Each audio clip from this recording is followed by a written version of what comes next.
చూస్తే అది 2.5 సంవత్సరాలు 3 సంవత్సరాల నుంచి జరుగుతోంది.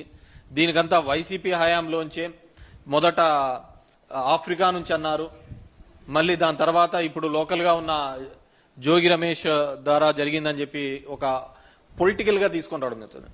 నేను ఒకటే చెప్పదలుచుకున్నా, 3వ తేదీ ఇది లోకల్ పేపర్లో వచ్చిన తర్వాత మళ్ళీ 6th వరకు ఎక్కడే గానీ ఏ పేపర్లోనూ రావటం లేదు. ఎప్పుడైతే వైఎస్ఆర్ కాంగ్రెస్ పార్టీ కల్తీ మద్యం గురించి పలు అంశాలుగా ప్రస్తావించడం జరిగిందో, జోగి రమేష్ డైరెక్ట్ గా స్పాట్ కు పోయి ఇది నారావారి సారా అని చెప్పేసి ఎగ్జిబిట్ చేయడం జరిగిందో, బయట పెట్టడం జరిగిందో, ఆ రోజు నుంచి కూడా దీని మీద మేము పెద్దగా యాక్షన్ తీసుకుంటున్నామని చెప్పేసి చేయడం జరిగింది. దానిలో ఉన్న జయచంద్రారెడ్డి అదేవిధంగా జనార్దన్ అనే వాళ్ళను ఇద్దరిని సస్పెండ్ చేస్తున్నట్టుగా చెప్పడం జరిగింది.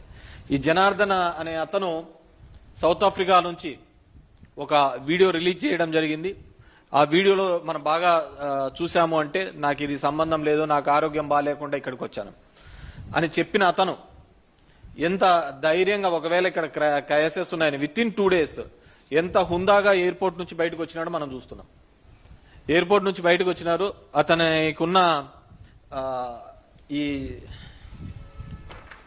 కోర్టుకు సబ్మిట్ చేసిన దాంట్లో కూడా, రిమాండ్ రిపోర్ట్ లో కూడా ఆయన్ని తీసుకొని వచ్చినాము. ఈ విధంగా 12 ఎవరో కొద్దిమంది మీడియేటర్ సహాయంతో, ఎవరా మీడియేటర్లు, ఎవరేం మీడియేట్ చేసినారో వాళ్ళు తెలియదు, వాళ్ళు ఏం మీడియేట్ తీసుకొని వచ్చి ఇతనికి ఇది చేసినారు.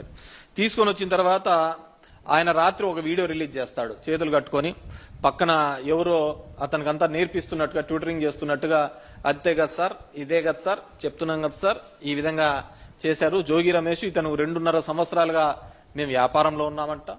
జయచంద్రన్ ఇదైతే మలకల్ చెరువులో అయితే చంద్రబాబు నాయుడు గారికి చెడ్డ పేరు వస్తుందంట.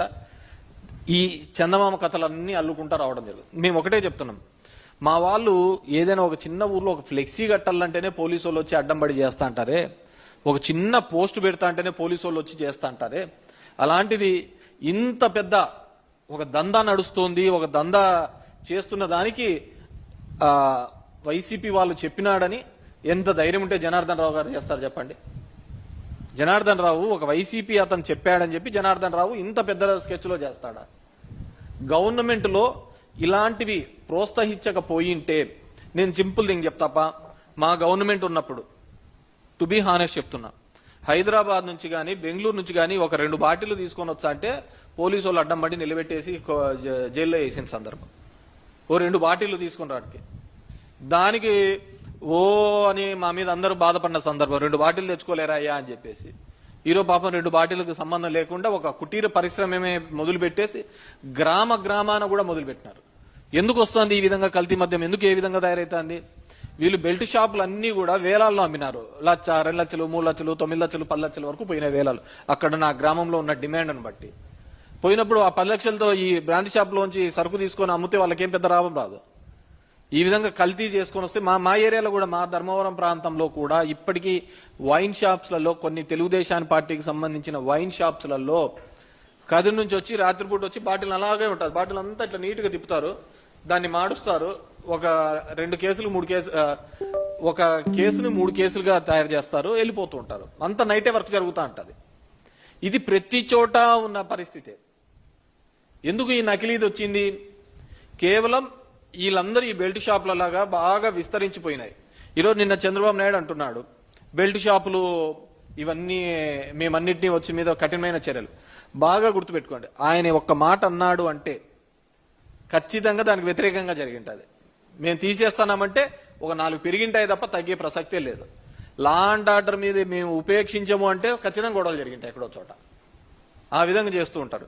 సో ఈరోజు వైఎస్ఆర్ కాంగ్రెస్ పార్టీ మీద ఈ విధంగా రుద్దే ఒక ప్రయత్నం నిజంగంటే కూడా నీచాది నీచమని. అందుకే నిన్న జోగి రమేష్ గాని, వైఎస్ఆర్ కాంగ్రెస్ పార్టీ గాని ఒక థర్డ్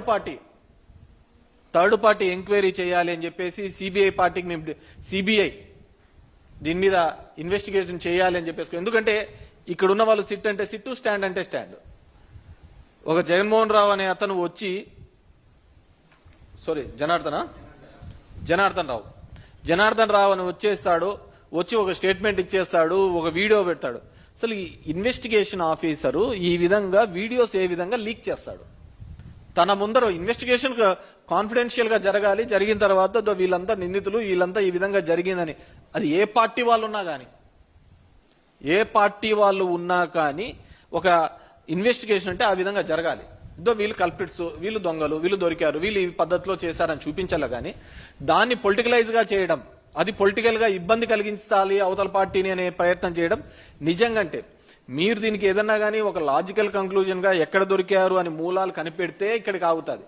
అది మిగతా పార్టీల మీద రుద్దే కొద్దీ ఖచ్చితంగా తెలుగుదేశం పార్టీకి అదే విధంగా నష్టం కలుగుతుంది తప్ప లాభం కలుగుతుంది. మీకు ఎవడు సలహాలు ఇచ్చాడో ఏమో గానీ అన్ని అవతల పార్టీ మీద బురద జల్లండి, తర్వాత మీకు మేలు జరుగుతుంది అనే పద్ధతికి అది నిజంగా తప్పుడు ఆలోచన, ఖచ్చితంగా ఇబ్బంది పెట్టే పరిస్థితి తెలుగుదేశం పార్టీకి. ఎందుకంటే ఇంతకుముందు విజయవాడలో కూడా కాల్మనీ జరిగినప్పుడు అలాగే జరిగింది. అంత కాల్మనీ అనే మళ్ళీ ఎవడో వైసీపీ వాళ్ళు ఉన్నారని చెప్పేసి దాన్ని చేసే ప్రయత్నం చేస్తున్నారు. కానీ ఈ రోజు ఎందుకంటే చంద్రబాబు నాయుడు నిన్న ప్రెస్ మీట్ లో చెప్పినారు 30,000 మంది చనిపోయినారు. ఈ Xiaomi one post mortem that ఈ గత ప్రభుత్వంలో మద్యం వల్ల చనిపోయినారని ఒక పోస్ట్ మార్టం చూపించండి, ఒక కంప్లైంట్ చూపించండి. ఈరోజు చాలా మంది చెప్తున్నారు, మేమే లోకేష్ చెప్తున్నాడు, మేమే కనుక్కున్నాము, మేమే దీన్ని కల్తీ మద్యాన్ని అరికట్టే ప్రయత్నం చేస్తున్నారు. ఖచ్చితంగా అరికట్టాలి చేస్తే తప్పే కాదు, కానీ ఈ విధంగా దొరికిన దాన్ని కప్పిపుచ్చుకునే ప్రయత్నం చేస్తున్నారు.